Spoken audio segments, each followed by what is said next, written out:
दोस्तों, छत्रपति शिवाजी महाराज के पवित्र धरती पर श्रीमद् भागवत कथा का आयोजन रवि गुप्ता जी तकरीबन 3-4 वर्षों से करा रहे हैं। आइए हम नेताजी से जानना चाहते हैं कि इसका क्या तात्पर्य है। नेताजी, आप यह श्रीमद् भागवत कथा तकरीबन 3-4 वर्षों से करा रहे हैं, इसका क्या महत्व है, समाज में इसका क्या असर जाएगा? सर्वप्रथम सभी को राधे राधे, जय श्री राम। और ईश्वर की कृपा से महिला शक्ति संगठन द्वारा इस बार भव्य दिव्य श्रीमद् भागवत कथा का आयोजन किया गया है।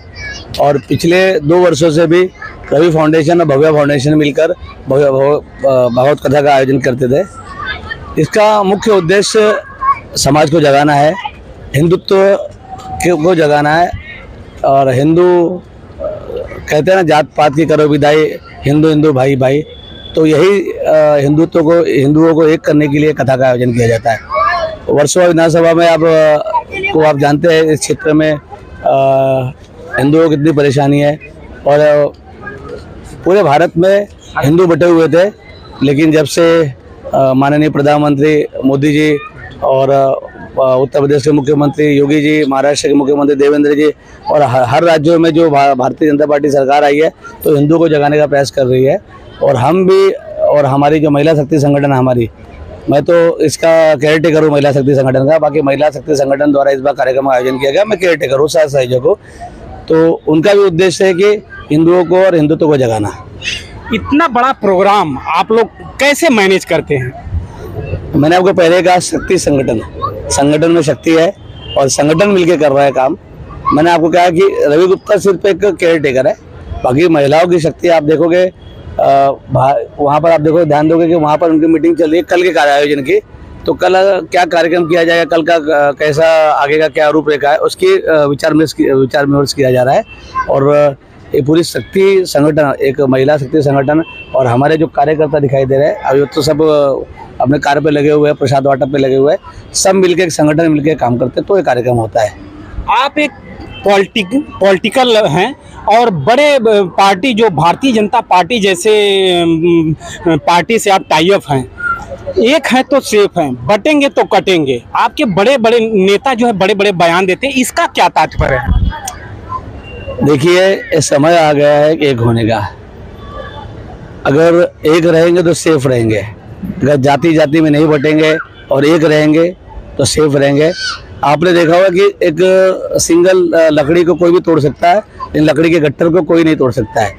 तो लकड़ी का गट्ठर होना है, हिंदुओं को लकड़ी का गट्ठर होना है। आज महाराष्ट्र में आपने देखा होगा कि जब विधानसभा चुनाव हुआ है, तो विधानसभा चुनाव में पूरे महाराष्ट्र में हिंदू एक हुए।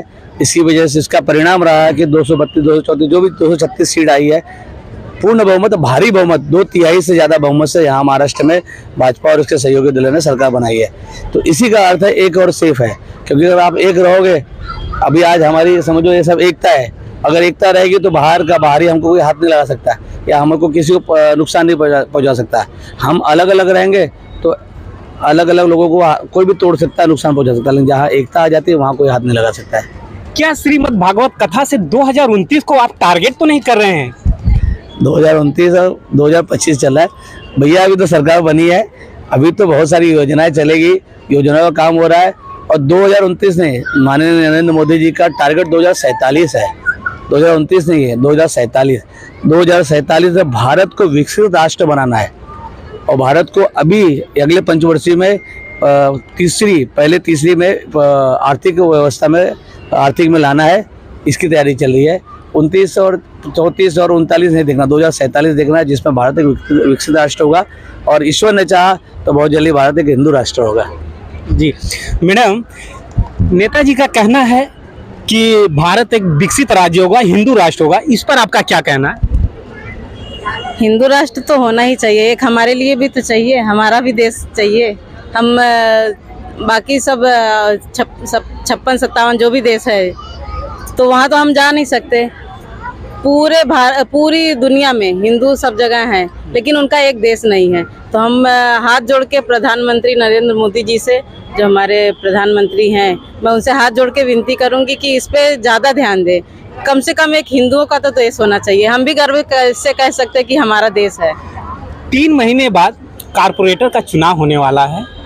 श्रीमद् भागवत कथा के माध्यम से क्या कोई राजनीतिक मंच तो आप नहीं सजा रही हैं? बिल्कुल नहीं। ये कथा ये 4 साल से चल रहा है, तो ये चुनाव का कोई मुद्दा ही नहीं है, ये हमारे आस्था का है।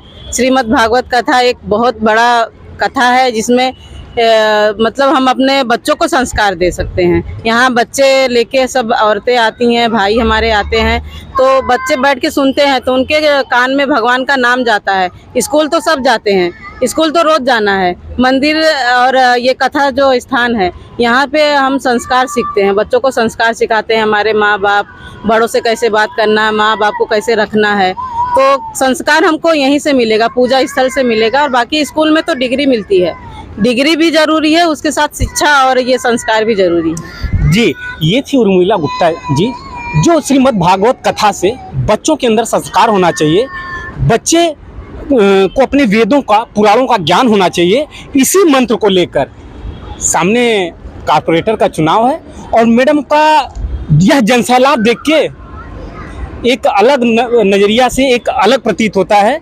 कैमरामैन मैं कंचन यादव, जनता न्यूज़ एक्सप्रेस, मुंबई।